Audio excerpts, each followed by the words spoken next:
இல்லை இப்போ இந்த டீல் பேசியிருக்காங்க பிஜேபி மூலமாக வந்து இது எப்படி வேணாலும் வந்து கைமாற்றப்படும் இதெல்லாம் நம்ம சொல்கிறோம். அப்படி இருக்க விஷயத்தில் ஏன் ஜனநாயகன் படத்தை வந்து ஏன் சென்சார் விஷயத்தில் இவ்வளோ லாக் பண்ணி வைக்கணும்? அதெல்லாம் வந்து பாஜக பண்ணலையா? பாஜக தரப்புல தானே இப்போ இருக்கு. சென்சார் போர்டு யார் கண்ட்ரோலில் இருக்குது எல்லாமே நமக்கு தெரியும். ஜனநாயகம் படம் நீங்கள் வந்து கேட்குறீங்க. ஜனநாயகம் படம் வந்து யாரால் நிற்குதுன்னா முழுக்க முழுக்க விஜயோட சோம்பேறித்தனத்தால் தான் நிற்குது. வேறு யாருமே இது காரணம் இல்லை.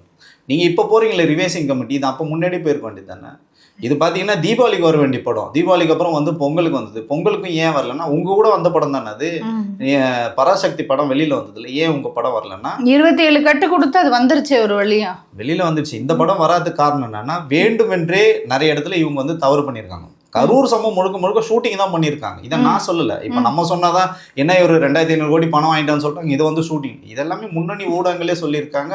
நான் தான் சொல்றேனே, நீங்கள் புலனாய்வு பத்திரிகைகள் யாரெல்லாம் நடத்துகிறாங்களோ அந்த நக்கீரன் கோபால் அண்ணன் கிட்ட நீங்கள் போய் கேட்டிங்கன்னா இன்னும் வந்து சொல்லுவார். இப்போ நான் சொல்கிற தகவல் எல்லாமே அந்த மாதிரி உறுதிப்பட்ட தகவல் தான். அவரே வந்து சொல்கிறார் அந்த மாதிரி ஒரு கேமரா, இந்த கேமராலாம் பார்த்தீங்கன்னா சினிமாவுக்கு வந்து பயன்படுது தான்.